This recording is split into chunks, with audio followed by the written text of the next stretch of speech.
여러분 안녕하세요. 오늘은 보스턴 여행에서 절대 빠질 수 없는 명소 프리덤 트레일을 함께 걸어볼 거예요. 당일치기로 가도 1박 2일로 가도 꼭 들르게 되는 필수 코스죠. 총 4km 코스로 미국 독립과 관련된 16개의 역사적 장소를 따라가며 그 시대의 흔적을 직접 느낄 수 있는 길이에요. 가이드 투어도 있지만 바닥에 빨간 벽돌선으로 이정표가 워낙 잘 정비되어 있어서 혼자 걸어도 충분히 즐길 수 있어요. 저도 이 트레일을 걸으며 하나하나 공부하고 다녀왔답니다. 그럼 알고 보면 더 즐거운 프리덤 트레일, 지금부터 함께 걸어볼까요?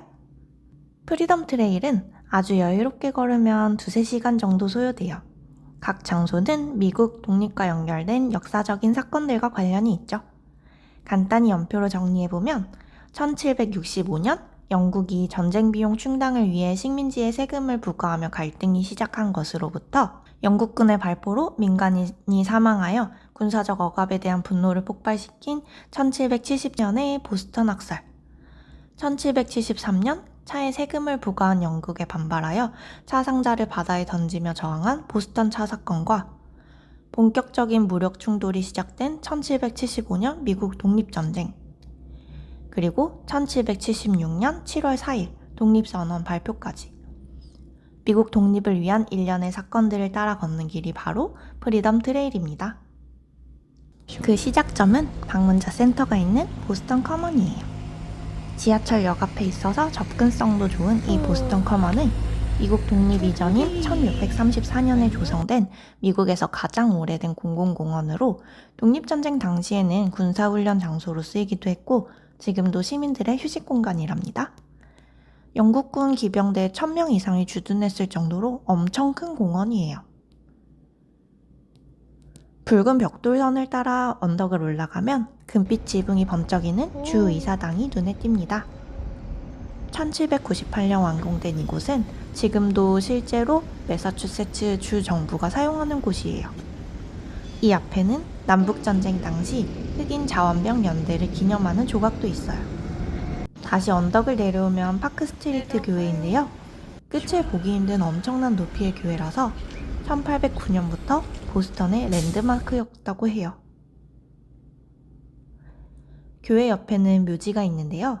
프리덤 트레일 명소 16곳 중 3곳이 묘지예요.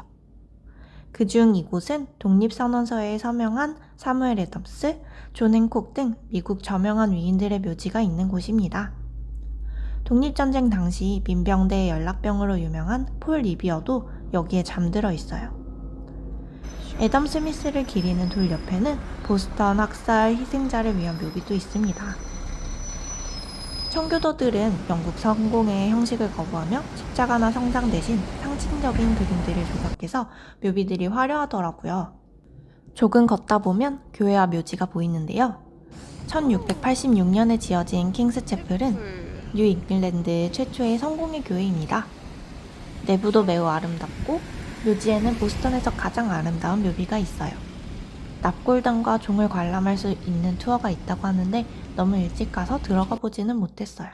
교회 바로 옆으로는 옛날 학교 부지가 있는데 바닥에 이렇게 화려한 모자이크로 표시가 되어 있어서 놓칠 수 없는 곳이에요. 미국에서 가장 오래된 공립학교로 독립선언서에 서명한 사람 중 5명, 세뮤얼 애덤스, 존 행콕, 로버트 트리트 페인, 윌리엄 후포가 모두 보스턴 라틴에 다녔고 마당에 동상이 세워진 벤자민 플랭클린도 이 학교를 자퇴한 것으로 알려져 있어요. 다음은 올드 코너 북스토어. 유명한 작가들의 작품이 출판된 곳인데 보스턴 시민들이 철거를 막고 지켜낸 건물이라고 해요. 그런데 현재는 치폴레가 영업하고 있어서 구글 리뷰에 이에 대한 이야기가 많았어요. 서점의 오른쪽에 있는 이 큰 건물은 보스턴 차 사건 전 회의가 열렸던 곳이에요. 1768년부터 시민들이 영국의 억압에 맞서 모이던 공간이었죠. 1770년 보스턴 학살을 추모한 곳도 1773년 보스턴 차 사건 이전에 토론을 한 곳도 이곳입니다. 현재는 시민 모금으로 보존되고 있대요. 다시 조금 걷다가 보면 나오는 딱 봐도 공공기관 느낌이 물씬 나는 이 건물이 바로 올드 스테이트 하우스랍니다.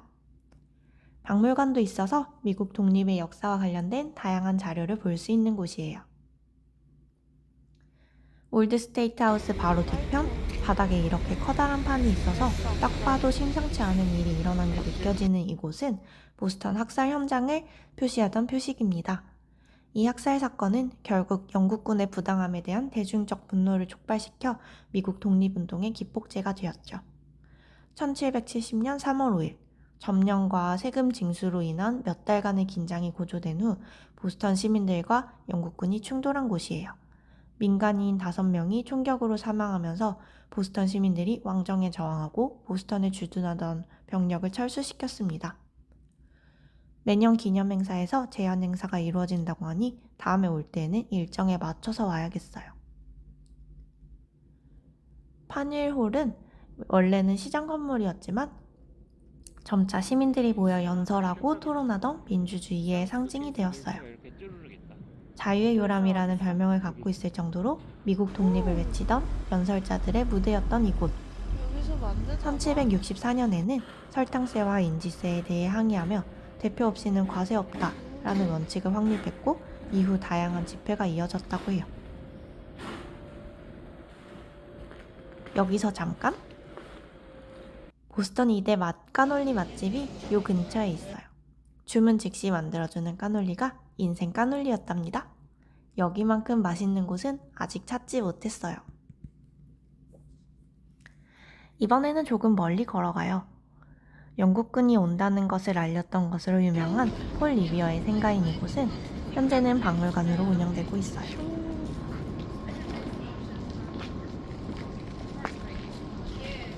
1724년에 지어진 보스턴에서 가장 오래된 교회인 이곳은 영국군의 접근 방향에 따라 육지라면 1개, 바다라면 2개의 등불을 켜서 민병대에게 신호를 보낸 작전의 중심지였죠. 바로 앞에는 말을 탄 폴 리비어의 동상이 있어요. 높은 곳에 탁 트인 전망을 가진 이 묘지는 1775년 영국군이 벙커힐 전투 때 이 언덕을 점령해서 여기서 대포를 쏘았다고 해요. 그래서 묘비에 총알 자국이 남아있는 것도 볼 수 있습니다.